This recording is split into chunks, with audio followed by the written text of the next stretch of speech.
Hello, Adivi Sesh. Welcome to Galatta Plus. Don't laugh. Why are you laughing? Because I think you really struggle to say my name without bullying me. Right. So, because Rahul Ravindran told me that he calls you Adi Vishesh, and that name has stuck in my head, and I'm trying to not say Adi Vishesh. Now, where is Adi Vishesh coming from? So can I give you a culture lesson? It's a Yeah. culture lesson. Telugu culture, the family surname comes first. Yeah. Adivi, Sesh, Allu, Arjun, whatever it may be. Yeah.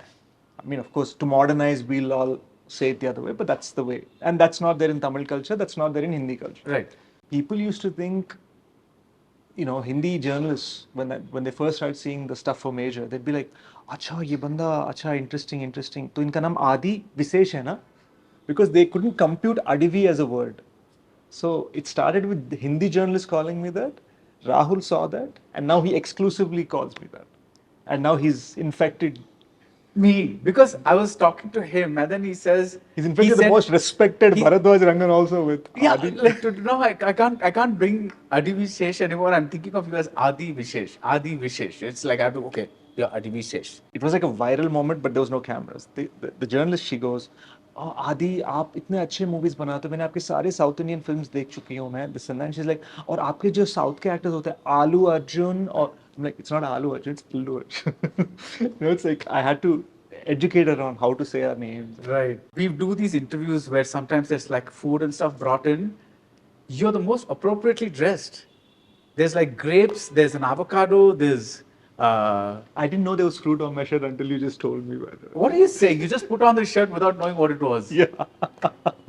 Are you serious? I'm serious. That's my job. I'm like, I don't care what I wear, but you've got to care. I think it's because I felt like I was meeting a friend. Though I've only met you once before. Right. But because I see so many of your interviews, I feel like not only do I know about the subjects you're talking to, I'm also kind of looking into your insights. Okay, now should I feel insulted that, okay, if it's Baradwaj Rangan, I grab anything that I find in my closet and just wear It's it. my most comfort thing. Okay. This place is my most comfort place. As you can see, we're in like a rustic place. Right. But you know what? This is so nice because you're not here to promote a movie. I'm not. You're like, yeah, I just called you and said, would you be up for a chat? And you said, yeah. And it's like You very trolled me in that message. Like Yeah. it wasn't like a, "Hey man, what's up?" and we're talking for a bit, and then you trolled me. Like, See, it's too irresistible sometimes. So, but just to get the stuff out of the way, how are Decoit and G2 coming along?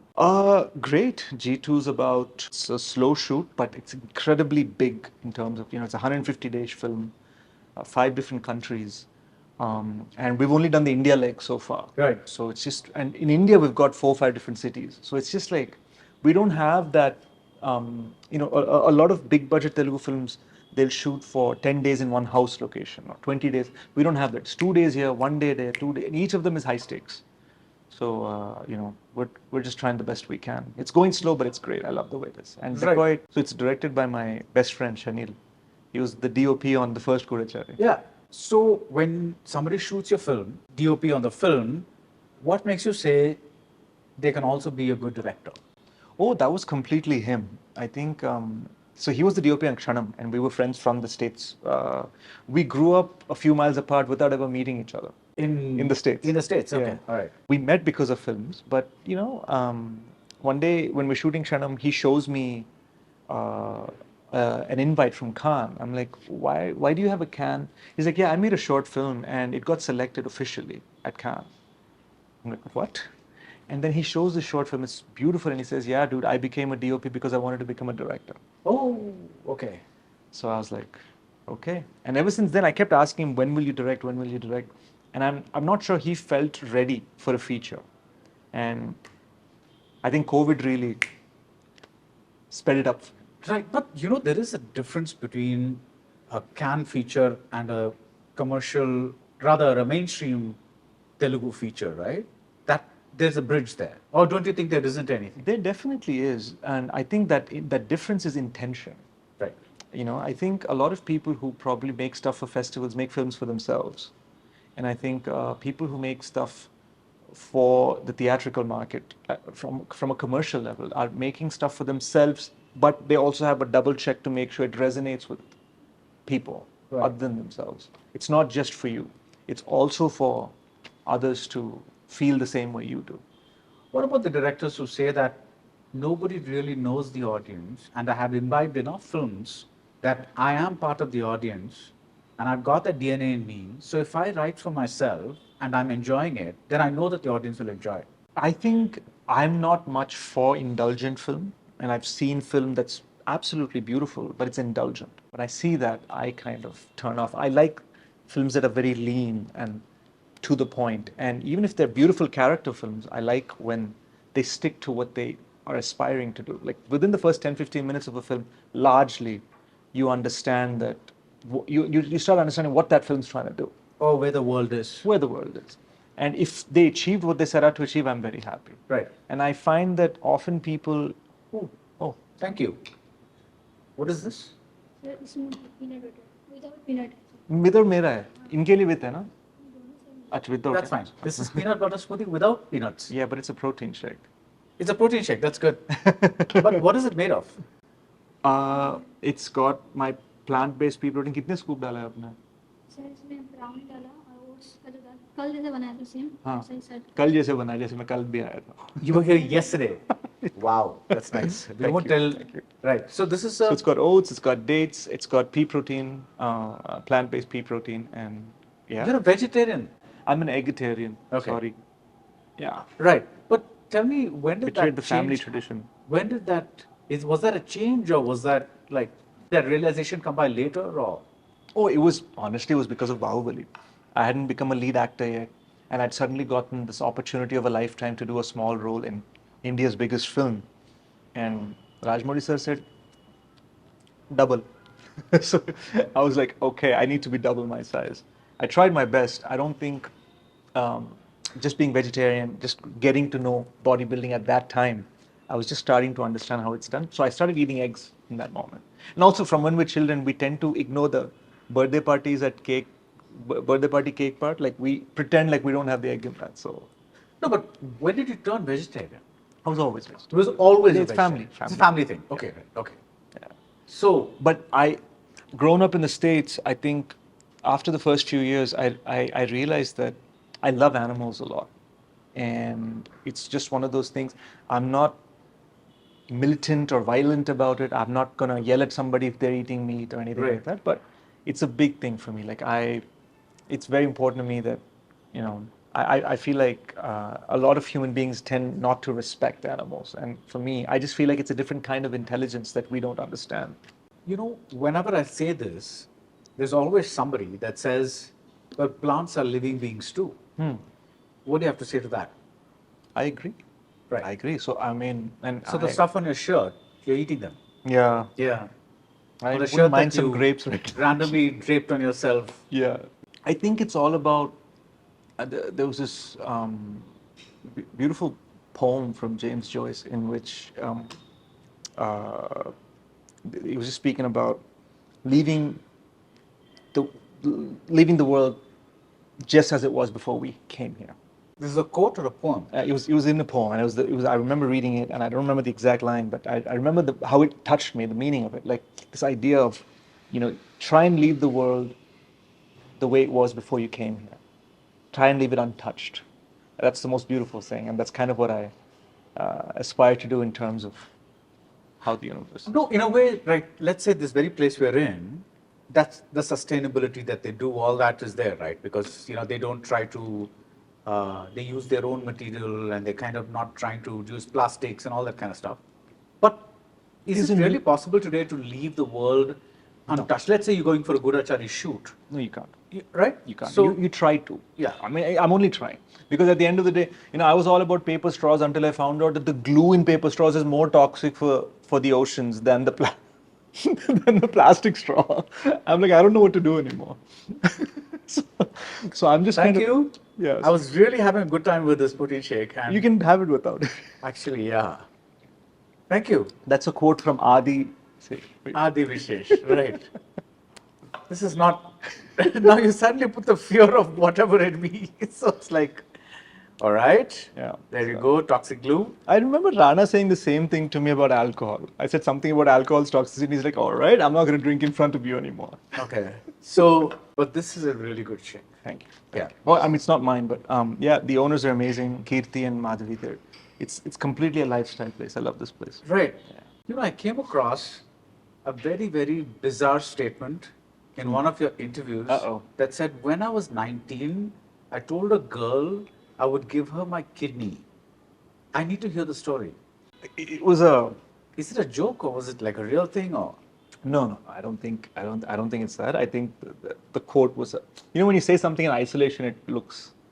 Right, but I just read this. That's the problem. You of all people should know. You shouldn't just believe in a headline. I know, but like, I need to know the story. Nothing. The story being that you're trying to impress a girl. How many kidneys do you have now? I have two. Okay. So you did not end up giving. Did not end up giving a kidney, or I got a kidney transplant. You don't know Right.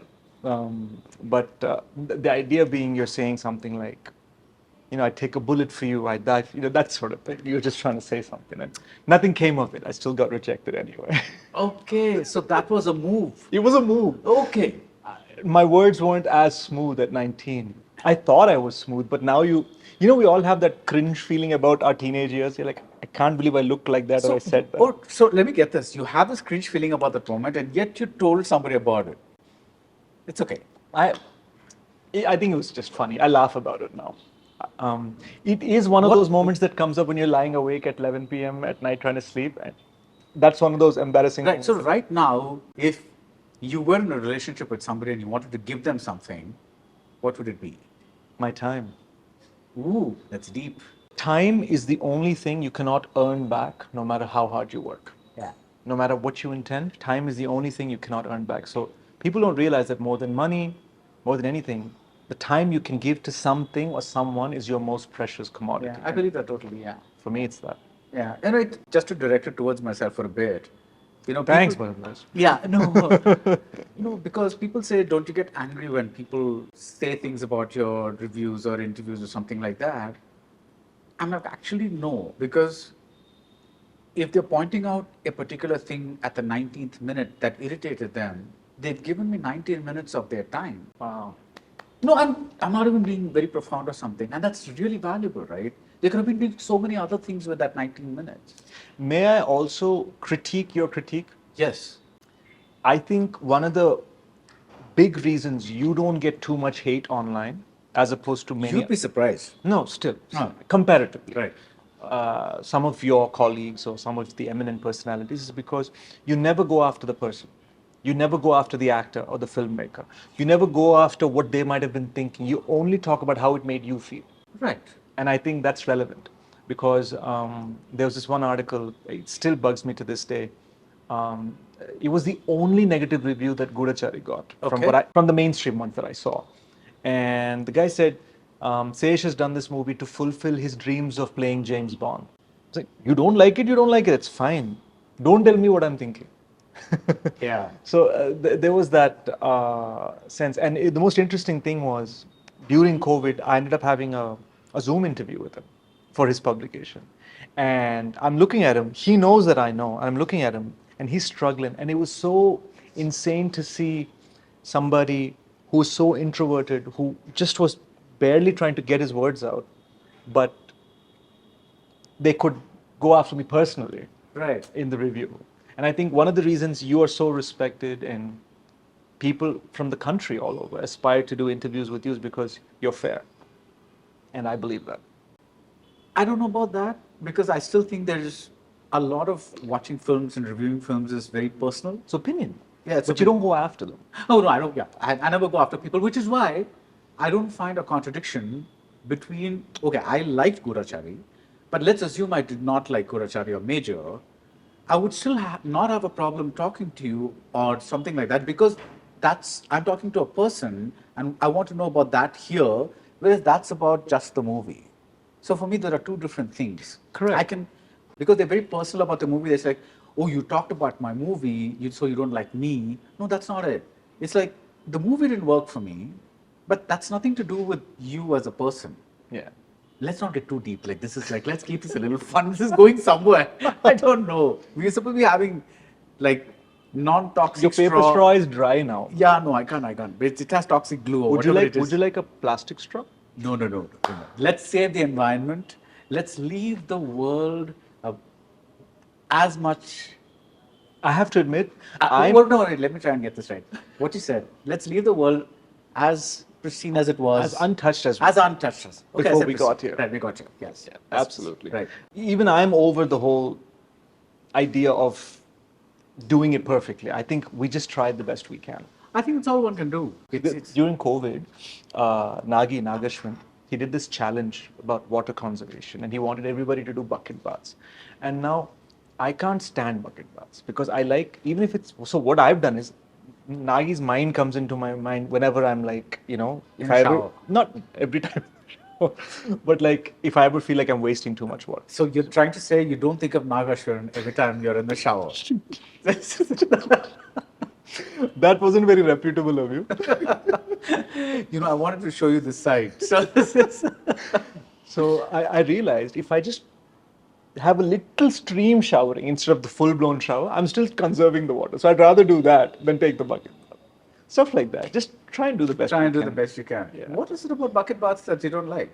I don't know. I just Because you grew up in the US. yeah, you're used to yeah, that. yeah. No, I mean I was here for the first few years, but still, even then, I just, yeah. I mean, I love the idea of, you know, Urlo Polangelli. You go into the water tank and you're sitting there, or playing in a stream. I love that. Right, right. But the whole Buckets are. yeah, bucket's not my thing. Right. Why haven't you directed any films after Karma and Kiss? If you watch both those films, by any metric, I think you'll see that they're not very good.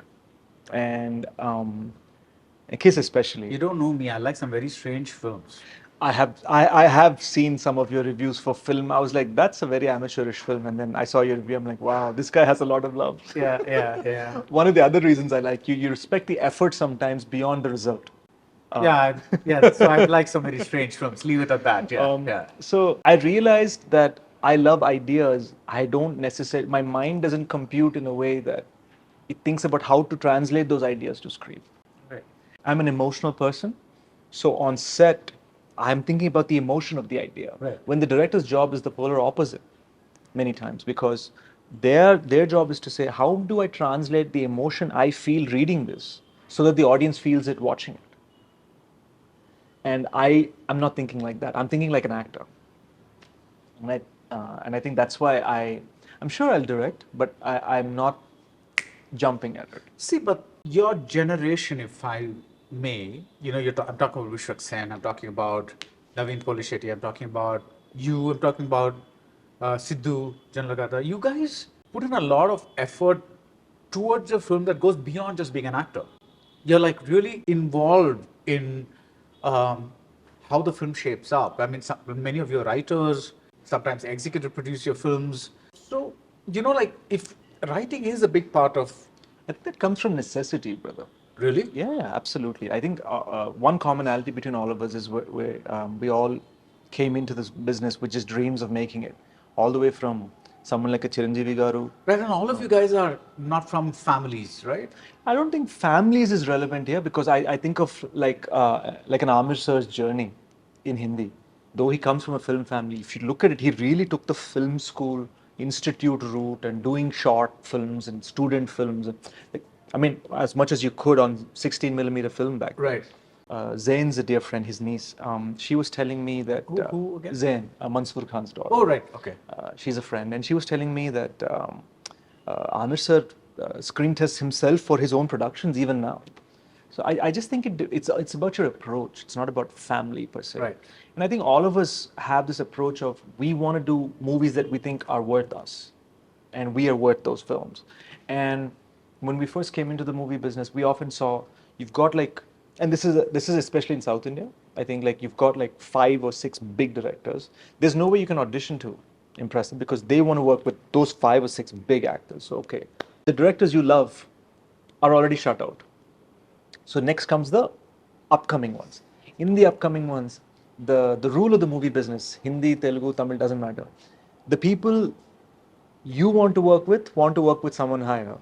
The people who want to work with you, you don't want to work with them because you want to work with someone higher. So I just think it ultimately comes down to, do you find stuff that's really touching your heart? And I haven't asked each of these guys that personally, but if you speak to Sidhu, you speak to Vijay, you speak to anybody, I think that the first thing they'll say is, he just has to hit the heart, you know. Right. If we don't get it, we write it. Do it yourself generation, right? But do you think that you would get fewer chances than well-established stars son or daughter. I don't mean to take this into that whole nepotism debate, but I'm trying to see how. No, Therefore, will I don't think does so. each film matter that much more to you than it would to somebody else who might get a chance simply because they come with a popular name or surname? No, I think the most important thing is money in that sense. For a producer or a director to bet on you, they have to believe that there's audiences who would love to watch you. And if there are audiences who would love to watch you, no matter what your last name is or lack thereof, they will come. And if you are somebody's son, daughter, granddaughter, and you can't pull a crowd, they'll forget you. Right. So it's about, can you pull a crowd or not? Right. That's it. What is your tactic or technique to pull a crowd, which is to just say the story should touch me and it should touch the audience, like you just said? I mean, I've been sometimes teased about it, but I have a very Ramu is a good boy attitude, which is like, you ask any of the people who love my films, they'll say, he's a good guy. Good movies he makes. It's not from a place of, did he say something, or did he dance on stage, or say something controversial in an interview. It isn't that. You can always depend on him. You know, it's like a very Rahul Dravid kind of way of working. And I'm okay with that. I think there's something beautiful about being the wall, you know. So hopefully I'm able to build my career even more so in that way. Because audiences will always know, no matter what, if it's a Sesh film, it's going to be quality. Or else he wouldn't have put time into it. I'm not saying it'll always happen. I'm just saying that's the attempt. Right, but when you say good boy, do you mean like a virtuous character on screen, or? No, virtuous in my approach to films. Right. Like Pure. pure. Right. Like, he's not about saying some controversial comment to go viral. He's not about saying an outlandish collections statement. He's Right. about the film. Right. And Right. he keeps it pure, that process pure. And Right. That's the attempt. But, is this really possible? We just talked about this in another context, but is it really possible to keep the process pure? Because sometimes when a trend happens, like something like that, and your producer says, we've got to kind of try to incorporate a bit of that into this, what would you do? When you're Rom- halfway into a film and suddenly you realize that this is what people are watching now, because the film is taking a long time, and therefore now suddenly something has happened and the producer's like, let's have a bit of this. I think when rom-coms and commercial films dominated Telugu, I'm one of the new wave that brought in thrillers as a Right. as a new form of whatever. I mean, now that it's a new form, we had amazing thrillers like Ave Kallu back in the Yeah. day, but it just, they were few and far between, and I was able to make it a genre for myself. So at the end of the day, my whole career is an example of not following what the producer asked, Right. or rather getting producers to believe in what I'm trying to do. Would you say that means getting like-minded producers? That's something I've struggled with. I haven't had the easiest relationship with producers, but I also fundamentally know that no matter how beautiful and pure and all that my dreams are, it is that producer who's putting their hard-earned money on the line. Right. Or they're signing a document that says they're responsible for that money that they have to pay back to the financier or the studio. So just that very act of it, that deserves respect. And as somebody who produced my first film, I realize when you lose all the money that you put into a film, or half the money that you put into a film, I know what that feeling is. Right. Though I haven't always found like-minded producers, it has just from inside, this voice has always said, ultimately, look at the risk they're taking on you. Right. You've got to respect that. Can you articulate that feeling in words? Sometimes you're in a situation where you love them, but you don't like them. No, I mean, you said, I know what that feeling is when you lose that money. What's that feeling? Is it like It's like being blindsided. it's like a feeling of failure? Oh, absolutely. It's like being completely blindsided. You like imagine a mother. I mean, I don't have children, but imagine I'm just thinking. Imagine a mother raising a child. You're working so hard to raise that child, to keep them healthy and keep them educated. But somebody says, "Why does your child walk funny? Why does your child dress funny? Why does your child look funny?" If they start saying that, you don't know what to do with it. Right. And I think we feel like that as actors, as directors, as producers, because we have to truly love that child in order to finish that film in a passionate way. And That's one of the reasons I had an issue with that reviewer when he went after it, because you're not saying the child didn't get good marks in class. You're saying your child walks funny. Or your The child, James Bond review. yeah. Okay. That's what it felt like. It's an attack, not a critique. Right. So I think it comes down to that. I think that feeling when I remember it was a bunch of my childhood friends from Visakhapatnam who'd come to Hyderabad just to see the film, but they were so overjoyed that their brother's movie was releasing. It was my first film. I didn't know anybody. Right. They were so overjoyed that they had a little bit to drink before them. They're like, come on, let's make it a party. And instead they walk into this somber, meditative, philosophical, discussing film on God. And there were these guys who were drunk who came to do Racha Racha and they wanted to dance, they wanted to see some comedy. And they saw this meditative film on God. And they were like, Emodon Mama. And then they started commenting because they didn't realize. And all of the journalists were in that show. My family was in that show. And these guys on the front row screaming their head off, making comments. Right. So I knew it. I knew that feeling like, oh, this was my 3-year effort in 3 hours. Yeah, no, that can feel, but what does it take? They were the paper straw that day. That was the paper straw with the toxic glue. Now, what does it take to be in this industry? I'm not talking about things like passion or whatever. That obviously I think goes there. But what does it take to survive, rather? A belief in chance. Okay. Like, I think no matter how pessimistic you are, you'll always see that the pessimists in the movie business are either people who failed at whatever they tried, or people who've been there for so long Right. that they're jaded. Right. They might be super rich or super successful, but they're jaded by the process of it. But you'll never see guys who just made it who are pessimistic. Right.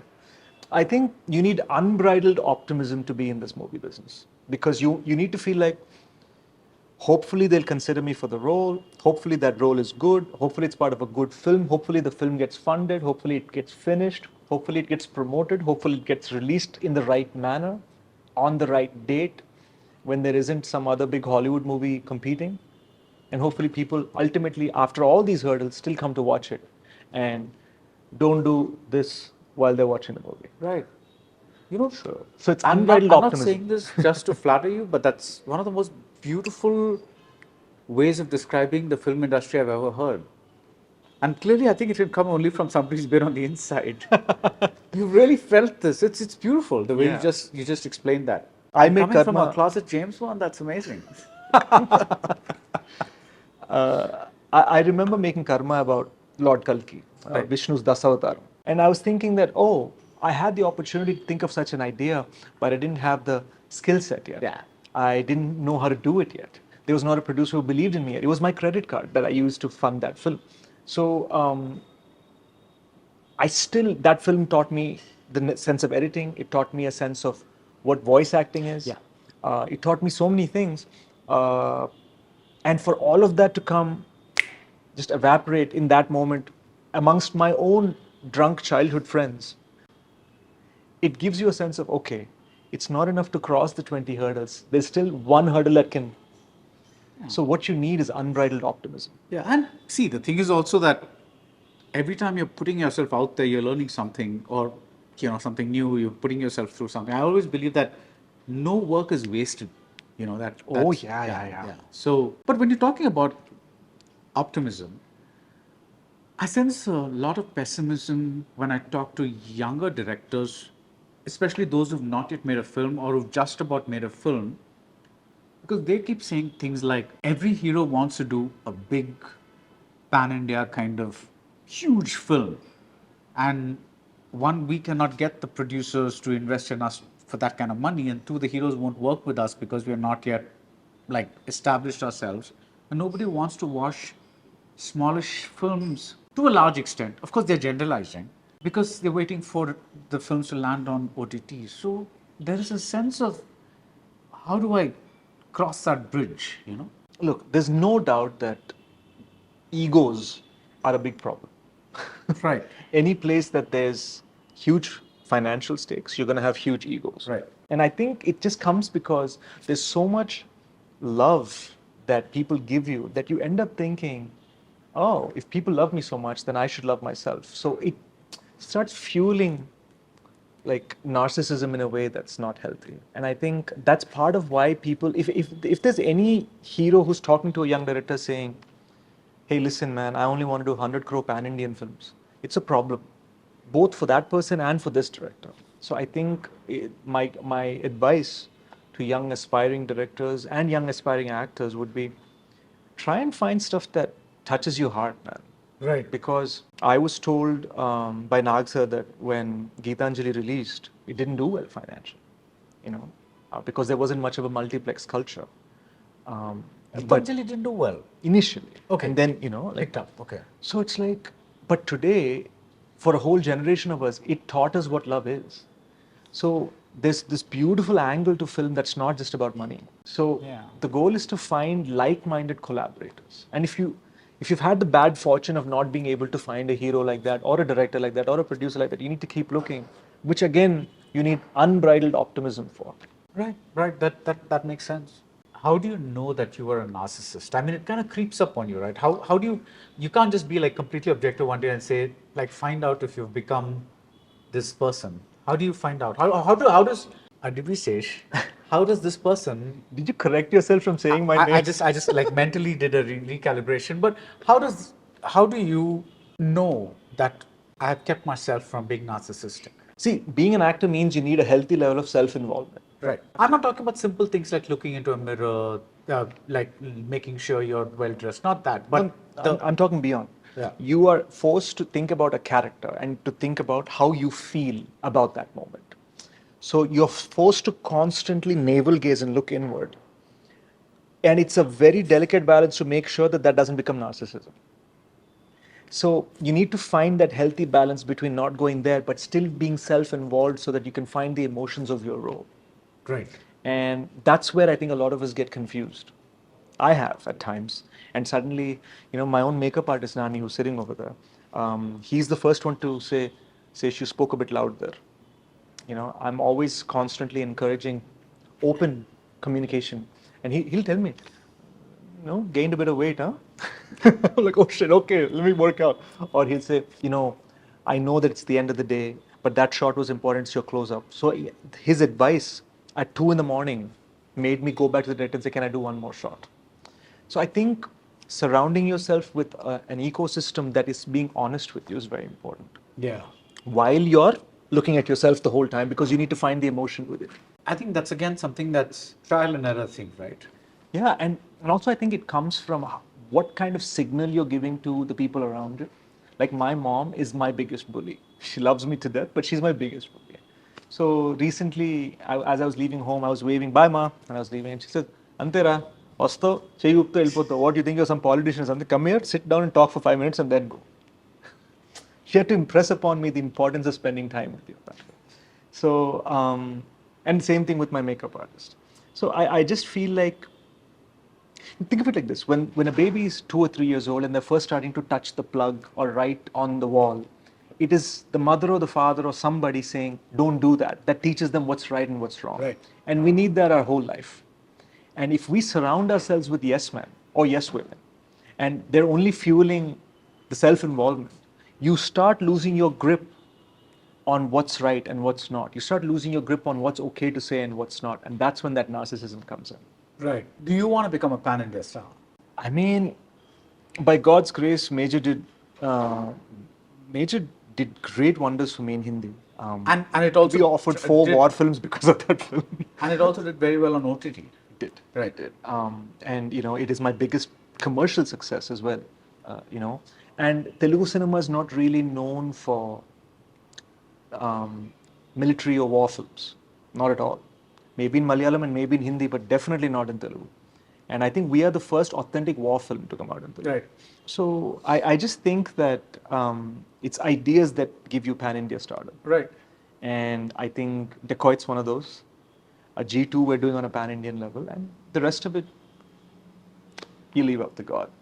I don't really sit there and think about, मैं इतना बड़ा star बनूंगा कि,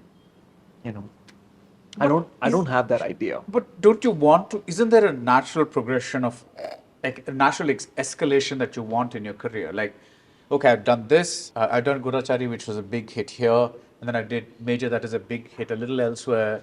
Now I'm doing G2, which probably, I mean, isn't that natural to want that? Kshanam was a great experience in that sense.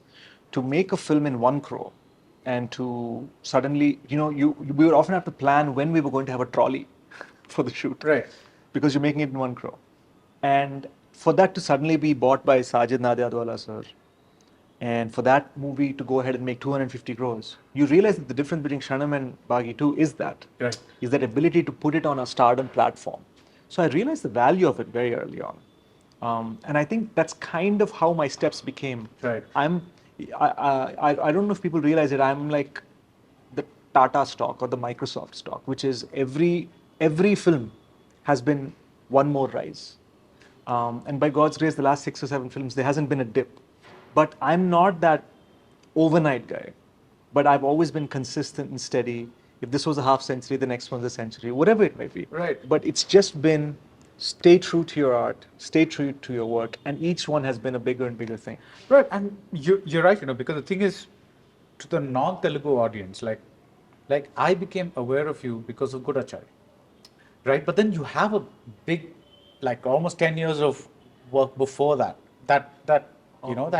Six. Okay. What I mean, there's like all this time you were doing stuff, but that never really, even when I saw Bahubali, like 2011 to 2015 is me the villain in Telugu cinema. Right. 16 to 24 has been me the lead actor. Yeah.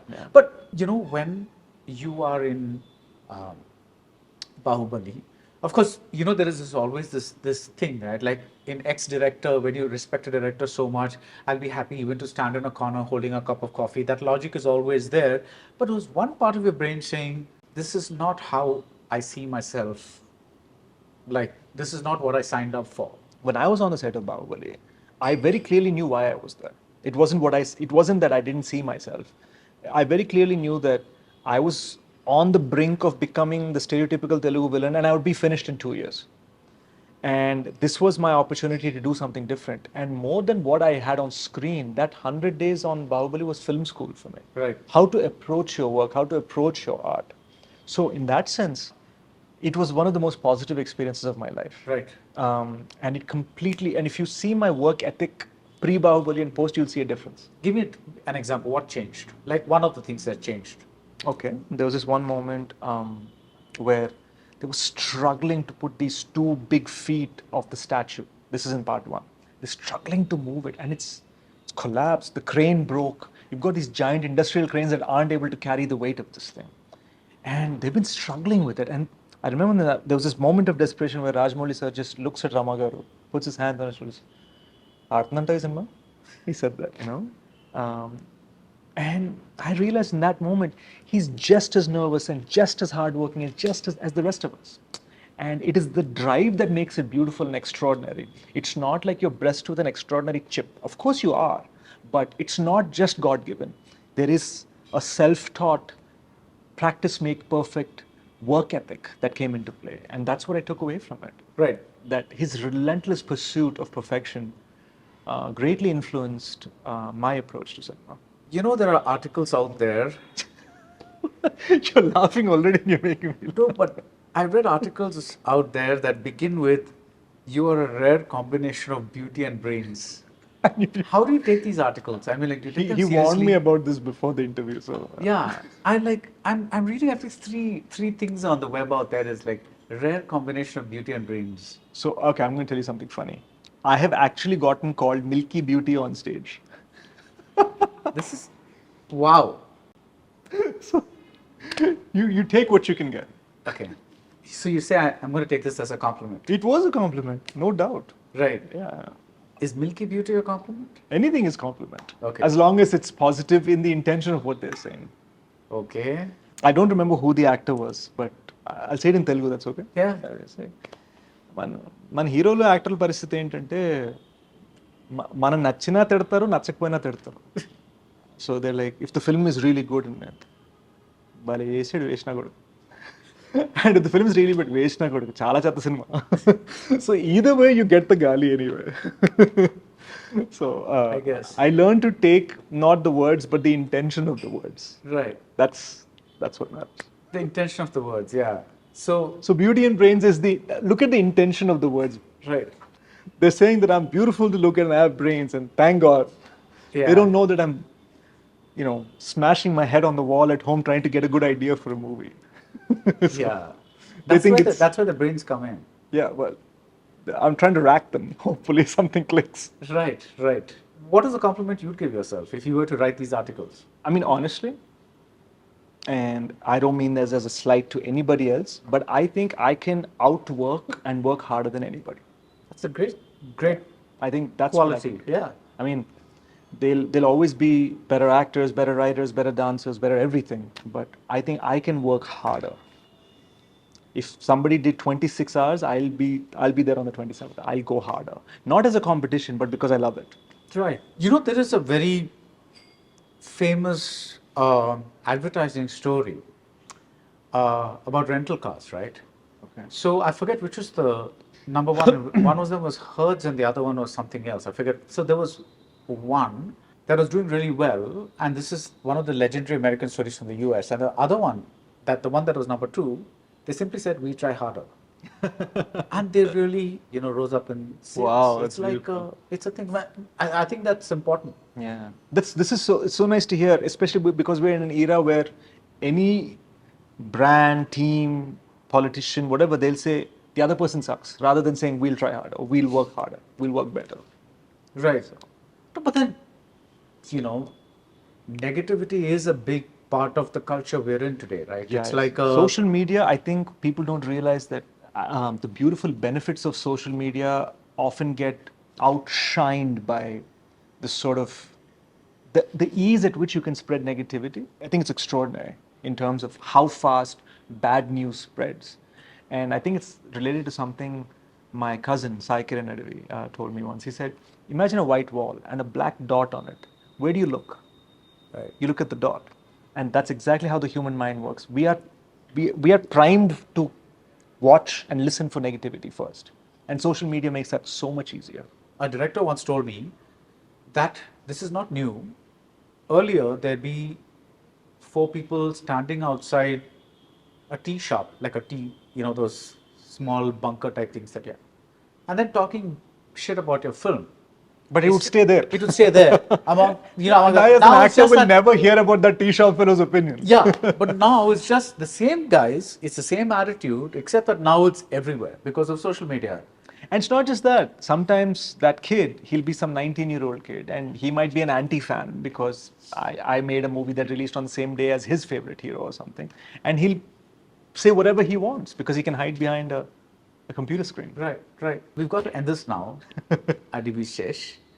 I'll tell you a pet peeve of mine about the films, and I want to know if you share it. Okay. Now, one of the things that bugs me is when people dismiss a movie without engaging with it. Can you tell me what that means? So basically, you like a film, you don't like a film, that's fine.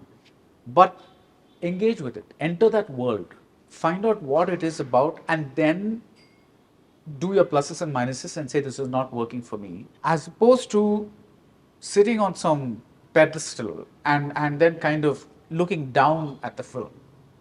That bugs me a lot. Yeah. I need to kind of, work on that. Like, I should let it not bug me. But does that bug you as well? Okay, I'm going to reveal something that I've never said in an interview before. Oh my God, thumbnail alert. Yeah, tell me. One of my first part-time gigs when I was 13 was writing reviews for an Indo-American website. And I did it for a year. Reviews of Movies. No, like which Of Hindi films. Hindi films. Sir. Hindi and Telugu films. Yeah.